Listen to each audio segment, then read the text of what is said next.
Hello friends, क्या आपने Robert Kiyosaki की बुक कैश फ्लो क्वाड्रेंट पढ़ी है? ये बहुत ही इंटरेस्टिंग बुक है जहां ऑथर ने बताया है कि दुनिया में दो तरह के लोग होते हैं। एक वो जो अपना टाइम देके पैसे कमाते हैं, जैसे कि एक एम्प्लॉयड, और एक सेल्फ एम्प्लॉयड जैसे डॉक्टर्स, लॉयर्स एटसेट्रा।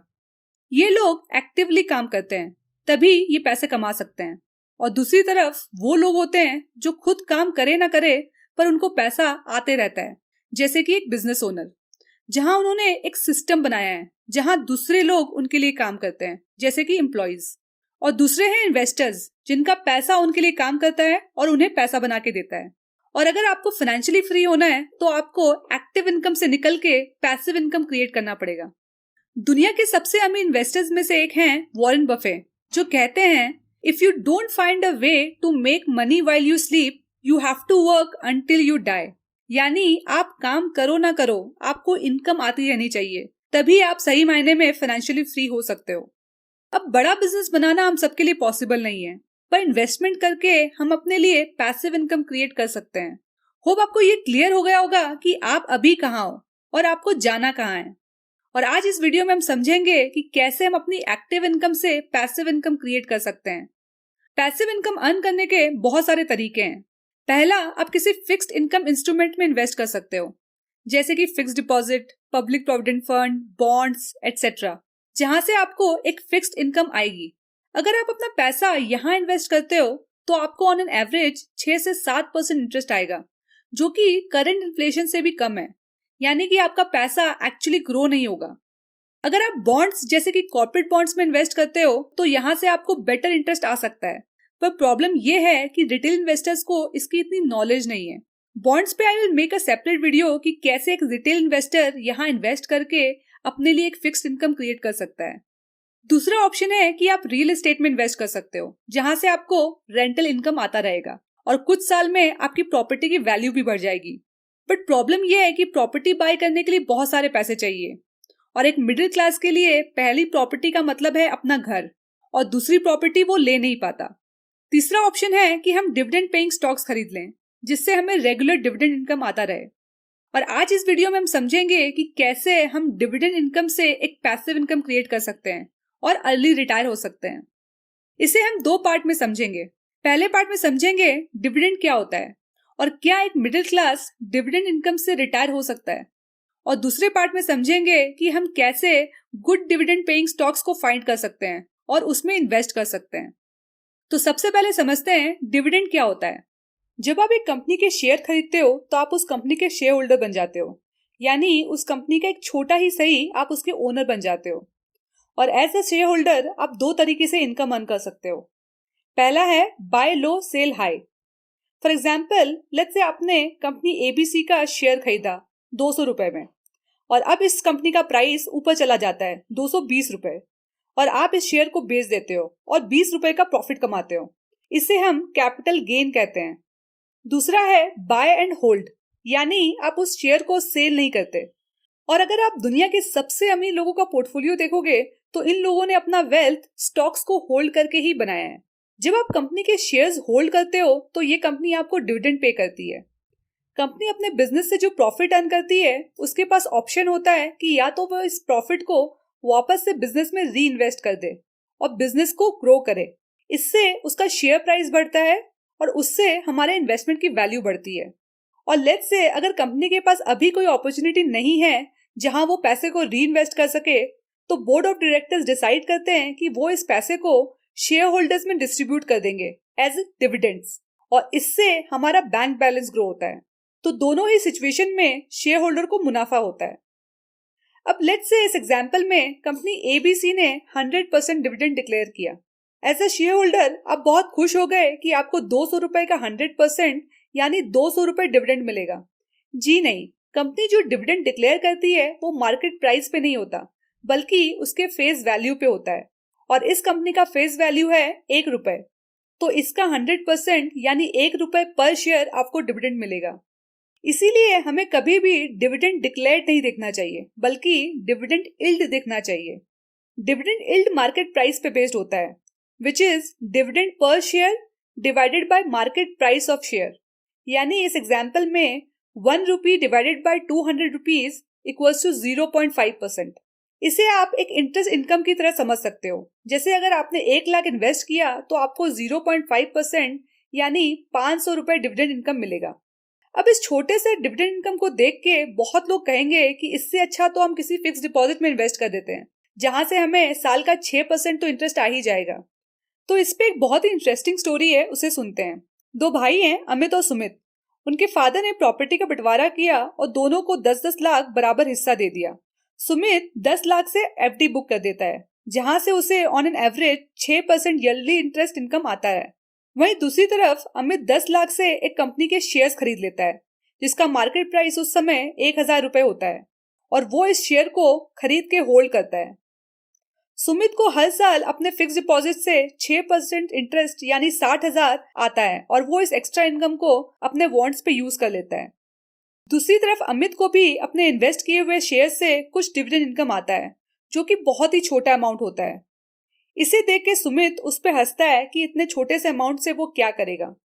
कुछ साल बीत जाते हैं। सुमित को सेम 60,000 इंटरेस्ट इनकम आता है, पर अब अमित का डिविडेंड इनकम बढ़ के साल का 4.5 लाख हो जाता है। जी हाँ, 4.5 लाख। ये देख के सुमित एकदम हैरान हो जाता है कि ये कैसे हुआ। अब ये शेयर्स हैं आईटीसी के, जो इंडिया की one of the highest and regular dividend paying companies में से एक है। 2004 में अमित ने आईटीसी के 1000 शेयर्स खरीदे थे, और उसके बाद कंपनी ने बहुत बार बोनस शेयर्स इशू किए और स्टॉक को स्प्लिट भी किया, जिसके कारण आज उसके पास 45,000 शेयर्स हो गए। आईटीसी का करंट डिविडेंड पे आउट है अराउंड 10 रुपीज पर शेयर, जिसके कारण उसे 45,000 रुपीज इंटू 10 यानी 4.5 लाख डिविडेंड इनकम आता है। बस इतना ही नहीं, अगर आप उसका कैपिटल एप्रिसिएशन देखें तो आईटीसी शेयर का current market price around 378 rupees है, यानी उसके पोर्टफोलियो की वैल्यू अब हो जाती है 45,000 इंटू 378 विच इज 1.7 करोड़, यानी कि 16% का कंपाउंड एनुअल ग्रोथ। कुछ लोग कहेंगे 2004 में 10 लाख किसके पास था, तो लेट्स से अगर किसी ने सिर्फ 1 लाख भी अगर इन्वेस्ट किया होता तो आज उसको 45,000 सिर्फ डिविडेंड इनकम आता और उसके पोर्टफोलियो की वैल्यू 17 लाख हो जाती।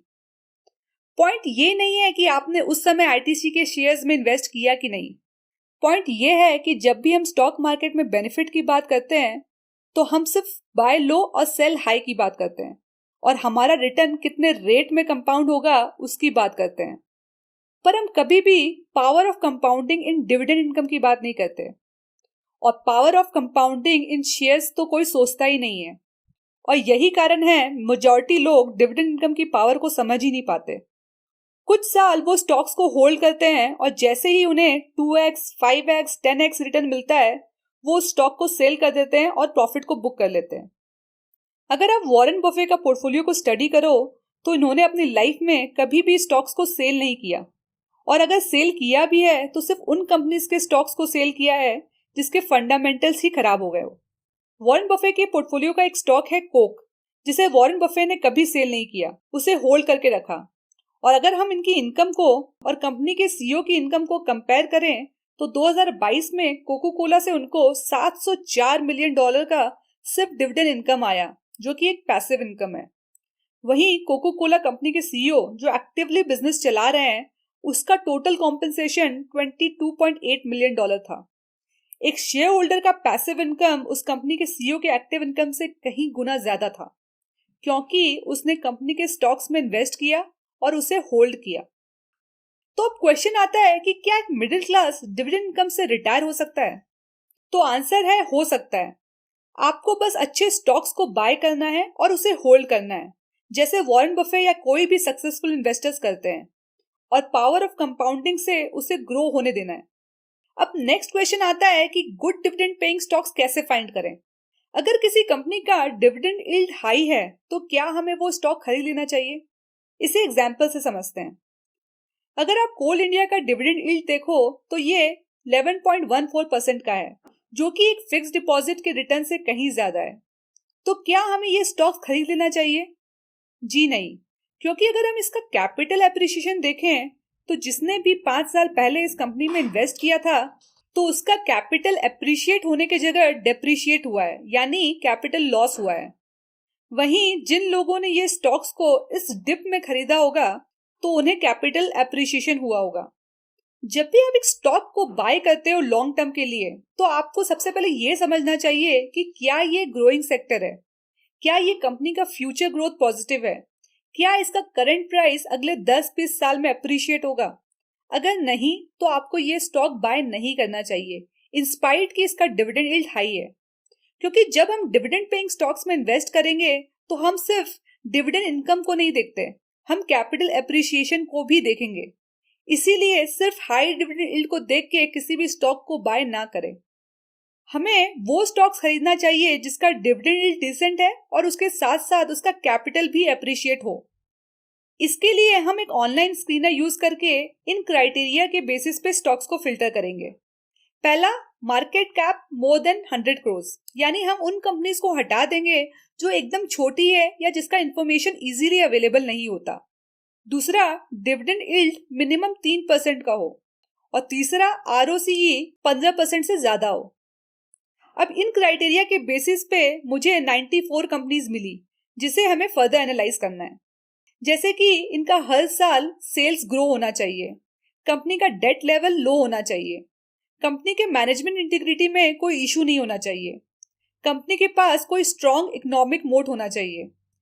इस तरह से हमें कंपनीज को फर्दर एनालाइज करना है और इसमें से हम 10 से 12 कंपनीज को चूज करेंगे जिसके फंडामेंटल्स बहुत स्ट्रॉन्ग है।